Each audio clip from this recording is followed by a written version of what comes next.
If you've ever had to work with someone that you might call difficult, or at least you have difficulty working with, then you can know how difficult Mondays can be, especially after a message like we heard from Pastor Rebecca on Sunday that tells us we're supposed to love other people.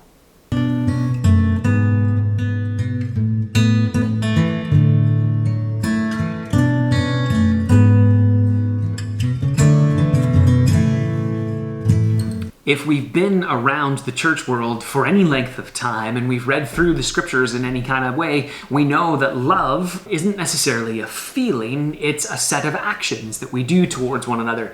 The really famous chapter that even those who aren't Christians know about 1 Corinthians 13, right? Love is patient, love is kind, love does not envy, it does not boast. All of these things are actions that we do to one another. So being told that we should love one another is essentially saying we should act like we care about and like we want the other person to succeed. However, that can be really difficult with people that we don't necessarily get along with, particularly in a work setting. So what do we do to help manage that situation? Now really, I think there are kind of two parts to this. The first is more to do with ourselves and the way we respond in those situations. And so we need to evaluate or maybe reevaluate the situation. And the second is actually addressing the individual that we may be having difficulty with. And so that's about assessing or addressing or maybe readdressing the situation and engaging in it in perhaps a different way. So in that first step, as we evaluate or maybe reevaluate the situation, we need to maybe take a moment. First of all, we need to make sure that the way that we engage with this individual and whatever is going on is not out of anger. So you might just need to take a moment, take a step back, take a breather. It might be as simple as taking a couple of deep breaths in the actual moment. It may mean actually going for a walk or going to do some other kinds of things. It's important to just take a moment. And the second part you may need to do is to check yourself, to see and to honestly evaluate the ways in which you have been and are contributing to the situation in that particular moment. It takes a couple of people in order to have a difficulty in a discussion, and often the ways that we engage can trigger or can cause certain things to happen in other people, and then they respond in the same way. So first, you need to take a breather. Second, you need to check yourself. And third, you need to go and find somebody that can give you an honest second opinion. And that person needs to be someone who is comfortable enough with you that they will critique you. You need someone that's going to be able to say and to point out the places where you might be at fault in contributing to the situation. And the second part of this is to address or to readdress, and I think it's better to say the situation rather than the individual.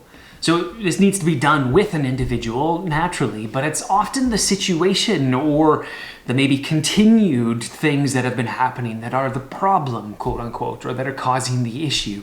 It's important to remember that most of the time, the other person is not the problem. In fact, it's better to reframe things as trying to figure out how you together as a team can address whatever situation is there in that time frame. And so if you can say, hey, how do we then handle this situation so that we no longer have to experience this tension or this difficulty? Now, the second part of this is that this should happen, at least primarily, as part of a private conversation.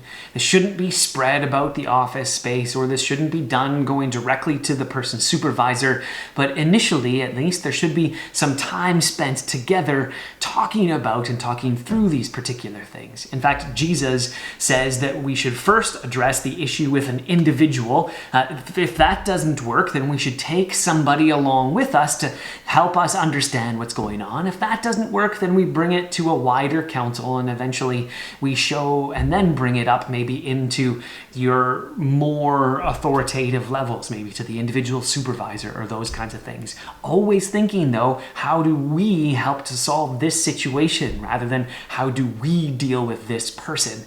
Now, the third part, I think, of this kind of section that's important is to create a play sheet or a list of boundaries. Say, If we can work together, how can we do so? And what are the ways that I can engage with you that will help us function well? And what are the ways that you can engage with me that will help us function well? And stick to those. Now, it's not easy going into this world and dealing with difficult situations and handling them in mature and healthy ways. That's not something that all of us are particularly good at, and it's something that we all, I think, could use some practice at. So this week, as you think about trying to apply what we heard from Pastor Rebecca on Sunday, that we are called to love one another, and as we love one another, we actually get to show the world what God is like. Maybe use some of these techniques to engage with situations that you find difficult that include other people.